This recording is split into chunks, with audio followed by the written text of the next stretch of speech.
પાલજી, જે આપના દ્વારા સવારે આરોપો લગાવવામાં આવ્યા હતા અને જયેશભાઈએ જે સામે જવાબ આપ્યો છે, આ જવાબને લઈને આપને કેટલો સંતોષ?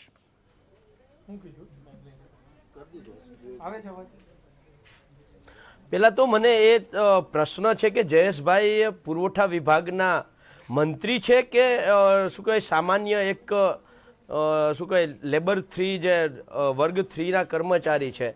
કારણ કે જો એ રાજ્યના મંત્રી હોય તો એનો જવાબ આવો ન હોવો જોઈએ. એનો જવાબ એટલા માટે આવો ન હોવો જોઈએ કે એક મંત્રી તરીકે એને એ પણ ખબર હોવી જોઈએ કે સરકારના બે જગ્યાએ એક પુરવઠા વિભાગ છે, એ એનું ગ્રેડિંગ કરે છે, ગુણવત્તાની ચકાસણી કરે છે, અને બીજો વિભાગ જે નાફેડના વેરહાઉસ છે ત્યાં એની ગુણવત્તાની ચકાસણી થાય છે. આમાં બીજી કોઈ ત્રીજી વ્યક્તિ છે જ નહીં. સરકારના એક વિભાગે જ્યારે મગફળીને પાસ કરીને મોકલી છે, એટલે કે જયેશભાઈ જે વિભાગના મંત્રી છે એ વિભાગે પાસ કરીને મોકલી છે અને નાફેડે એને નામંજૂર કરી છે. ત્યારે પ્રશ્ન જયેશભાઈએ શું કામ અહીંયાથી પાસ થઈ ગઈ અને શું કામ નાફેડે નામંજૂર કરી, આનો જવાબ તો આપ્યો જ નહીં. એણે ગઈકાલે જેવી રીતે અહીંયા વર્ગ 3ના વ્યક્તિએ જવાબ આપ્યા એ જ જવાબ જયેશભાઈના છે. જયેશભાઈ પાસેથી એક મંત્રી તરીકે અપેક્ષા હોય, આના કારણોના જવાબો મળવા જોઈએ કે આવું શું કામ થયું છે, કયા વેપારીની મગફળી હતી, એવા કયા વેપારીએ આ કૌભાંડ કર્યું છે. કારણ કે એટલા માટે હું આ કહું છું કે જેવી રીતે જે વખતે તુવેર કૌભાંડ થયું, તુવેર કૌભાંડ વખતે જે અધિકારીઓ તુવેર કૌભાંડની અંદર જવાબદાર હતા એ જ અધિકારીઓ અત્યારે અહીંયા સર્વોચ્ચ સ્થાને બેઠા છે. જો તુવેર કૌભાંડ વખતે કહેવામાં આવતું હતું કે એક પણ મગરમચ્છને છોડવામાં નહીં આવે, જો એ સમયે મગરમચ્છને પકડા હોત તો આજે આ મગરમચ્છો જે છે એ મગફળી કૌભાંડ માળિયાની અંદર ન કરી શક્યા હોત. કારણ કે જોગાનું જોગ તુવેર કૌભાંડમાં જે અધિકારી હતા એ અધિકારી પાછા આજે અહીંયા છે. એટલે જયેશભાઈ પાસેથી અપેક્ષા એ રાખીએ છીએ કે એ અધિકારીઓને જયેશભાઈ બચાવવા માંગે છે. એમાં જયેશભાઈનો પણ ક્યાંક ને ક્યાંક ભાગ છે કે શું? જયેશભાઈને શું કામ આને બચાવવા જોઈએ? જયેશભાઈએ દૂધનું દૂધ ને પાણીનું પાણી કરવું જોઈએ. અહીંયા સીસીટીવી કેમેરા છે, સીસીટીવી કેમેરાની જયેશભાઈએ મંગાવવા જોઈએ. સીસીટીવી કેમેરાની અંદર તપાસ કરવી જોઈએ કે જ્યારે મગફળીની જોખ ચાલતો હતો ત્યારે મગફળીના જોખ વખતે અહીંયા ખેડૂત હાજર હતો કે નહોતો? જો ખેડૂત હાજર ન હોય તો એ ખેડૂતોના નામે મગફળી કેવી રીતે પડી ગઈ છે?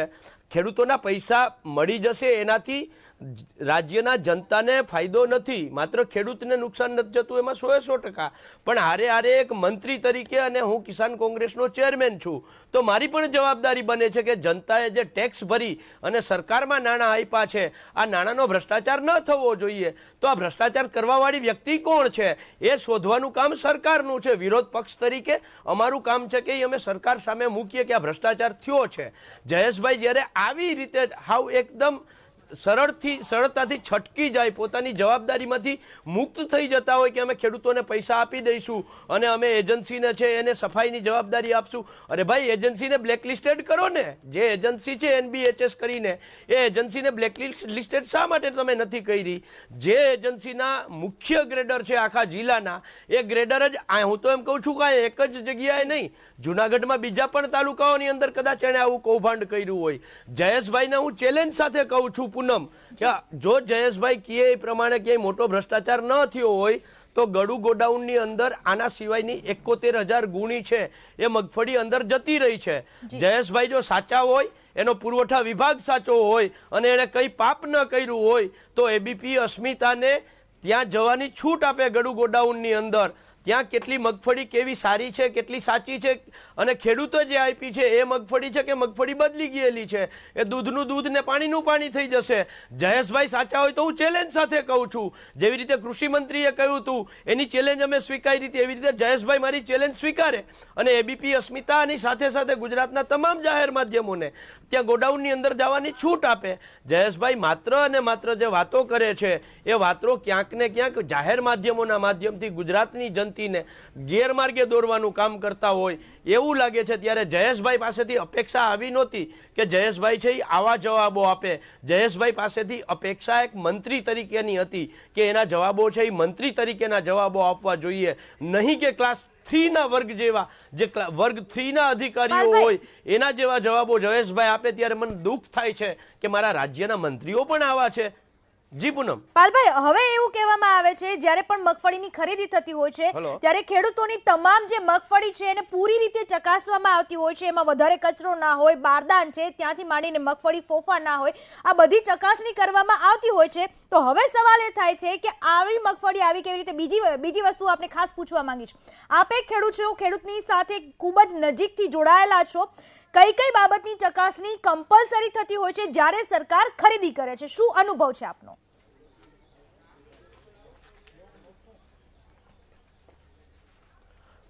પૂનમ, સૌથી મોટી વાત એ જ છે કે ખેડૂત જ્યારે મગફળી લઈને આવે છે ત્યારે એની ટોટલ જે 125 મણનો મગફળીનો પહેલા તો ટ્રેક્ટરમાંથી ઉતરાવીને નીચે ઢગલો કરાવે છે. બરાબર. ટ્રેક્ટર ઉપરથી સેમ્પલ નથી લેતા. એમાં દુઃખ એ વાતનું થાય છે ખેડૂતની મગફળી રિજેક્ટ થાય તો એને ફરીથી ટ્રેક્ટરમાં ભરવી પડે છે. એ મજૂરી ખેડૂતોએ જ ભોગવવી પડે છે. એ 125 મણમાંથી માત્ર 200 મણ શું કહેવાય 200 ગ્રામ મગફળીનું સેમ્પલ થાય છે.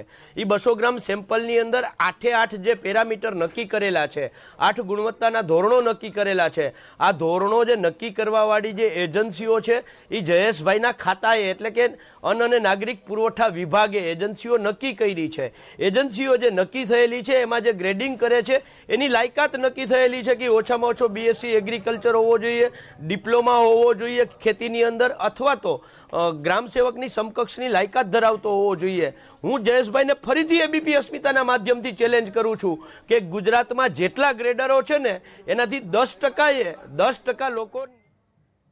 જી પાલભાઈ, આભાર આપનો અમારે.